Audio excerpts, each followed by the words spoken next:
A opinião da jornalista Vera Magalhães, já conosco aqui no nosso Jornal da Manhã. Bom dia, Vera. Bom dia, Tiago, para vocês todos aí no nosso estúdio, para quem nos ouve e nos assiste nesta manhã de quinta. Ô Vera, nessa sexta-feira. Não era de todo inesperado que Michel Temer pudesse ser preso, não é, Vera? Depois de deixar a presidência da República. No passado, você também falava aqui a possibilidade, já que ele ia perder o foro. Agora, ainda assim, a prisão nesse momento pode ser vista como um lance de uma disputa política aqui no país, Vera? Exatamente, Tiago. Muita gente previa, especulava, o próprio Michel Temer tinha no horizonte a possibilidade de ser alvo de um pedido de prisão preventiva nos múltiplos inquéritos a que respondia. Ele vinha se dedicando à defesa ali nesses inquéritos, e os que mais faziam com que ele se dedicasse, os que mais mereciam a atenção do ex-presidente eram o da delação da JF, aquele que originou a primeira denúncia contra ele no parlamento, da conversa com o Joesley e tudo que se seguiu, o inquérito dos portos, que investiga se ele editou um decreto para o setor para beneficiar empresas com as quais teria relações ali, inclusive de intermediação de propinas, e um terceiro, que é aquele da Odebrecht, que investiga um pedido de contribuição para o PMDB, feito por ele, Temer, quando era vice-presidente, lá para a eleição de 2014. Esse da Ingevix estava mais ou menos fora do radar.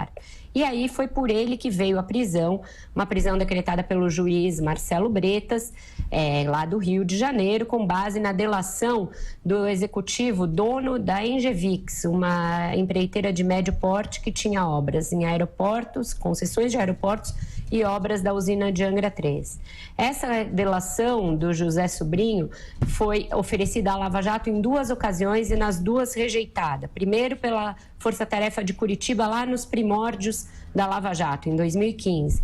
Depois pela própria Força Tarefa do Rio de Janeiro, Ministério Público do Rio de Janeiro, quando já tinha sido desmembrado o inquérito da eletronuclear. Tinha ido já para o juiz Marcelo Bretas e o Ministério Público rejeitou. Nas duas ocasiões, o Ministério Público entendeu que não havia provas de corroboração suficientes para que aquela delação fosse aceita. Ela foi fechada 2 anos depois com a Polícia Federal, e aí passou a instruir um inquérito contra o Temer e contra alguns outros MDBistas. Em resumo, José Sobrinho acusa o ex-presidente de ser o destinatário final de recursos negociados pelo Moreira Franco, ex-ministro, e pelo Coronel Lima, o notório Coronel Lima, auxiliar do Temer. No despacho que acolheu o pedido de prisão, não só do Temer, mas de outras 11 pessoas, o juiz Marcelo Bretas inicia a sua argumentação falando sobre a decisão do Supremo da semana passada, que decidiu que crimes correlatos a crimes eleitorais devem ir para a Justiça Eleitoral. Ele inicia, portanto, a decisão falando dessa outra decisão do Supremo. E aí ele diz que não há relação desse caso com casos eleitorais, que não há ali nenhuma correlação. Então ele já faz uma espécie de ato falho mostrando qual é a principal motivação. Em seguida, ele passa a fazer ataques ao Supremo em razão daquele inquérito que nós temos criticado duramente aqui também, o inquérito sigiloso do Supremo para investigar toda e qualquer iniciativa contra a Corte. Ele fala que não pode haver inquérito sem provocação do Ministério Público, que inquérito autodeterminado pelo Judiciário não pode ser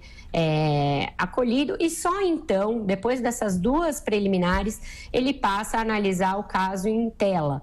E aí, Tiago, é um tal de as informações ainda são preliminares, as informações são superficiais, numa primeira análise o verbo parece haver, parece ter relação, aparece 19 vezes em 47 páginas.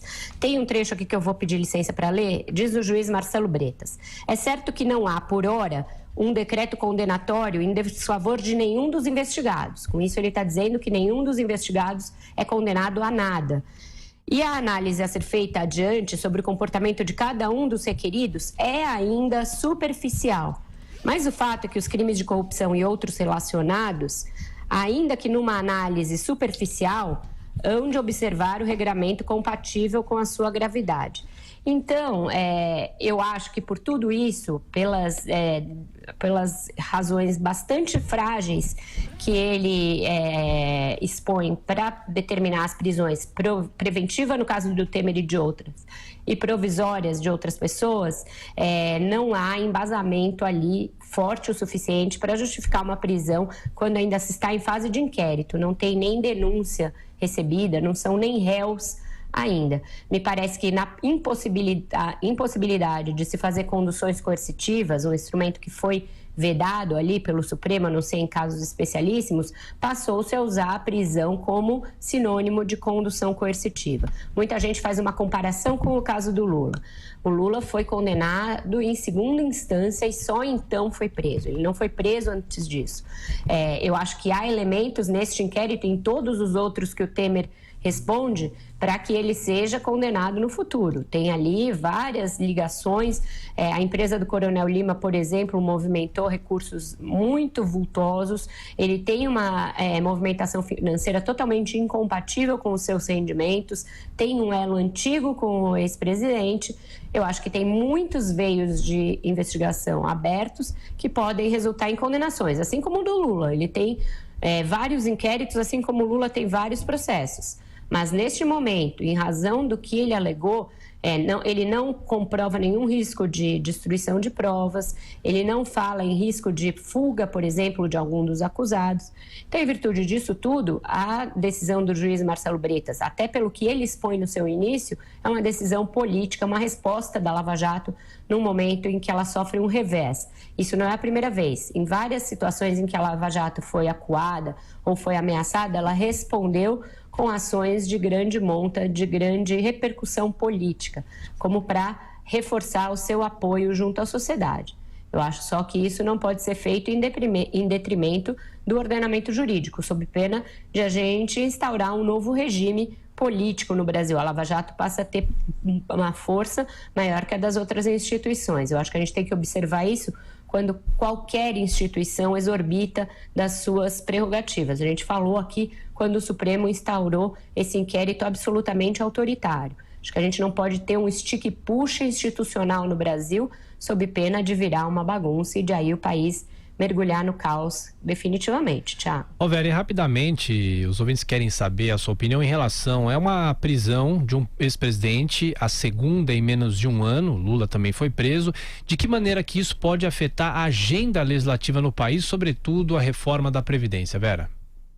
Afeta, Thiago, você não tem a dúvida de que afeta. Você tem aí entre os presos de ontem o ex-ministro Moreira Franco, que vem a ser genro do presidente da Câmara, é casado com a sogra, genro não, ele é sogro, casado com a sogra do Rodrigo Maia. Rodrigo Maia já vinha numa escalada de insatisfação com o governo por várias razões. Ele se meteu num entreveiro com o Sérgio Moro, ele reclama constantemente da falta de articulação política do governo e foi alvo ontem, por exemplo, de tweets do filho do presidente da República, do Carlos Bolsonaro. Isso não ajuda no ambiente com alguém que vem sendo importante para a articulação política do governo. Qualquer governo, quando se vê diante de crises que tem como alvo a política, não gosta. O Temer não comemorou, por exemplo, a prisão do Lula. Por quê? Porque ele sabia que aquilo poderia se voltar contra todos os políticos, inclusive contra si, e que aquilo tumultuava de alguma maneira o ambiente político para a votação dos projetos de interesse do governo. Então, se num primeiro momento as pessoas fazem uma associação de que a prisão de qualquer corrupto ajuda o Jair Bolsonaro porque ele tem um discurso antipolítica, um discurso pró-Lava Jato, isso é uma leitura imediata. Num segundo momento, Bolsonaro, como chefe de um poder, assistindo a uma guerra aberta em que tem dois outros poderes contra a Lava Jato, por exemplo, isso prejudica as reformas, coloca num plano secundário algo que deveria estar no primeiro plano do país hoje, que é a votação da reforma da Previdência, e tumultua um ambiente já nada amigável com o Congresso. Tchau. Vera Magalhães, bom dia de trabalho para você, bom fim de semana também e até mais tarde. Até mais tarde, um ótimo jornal para vocês.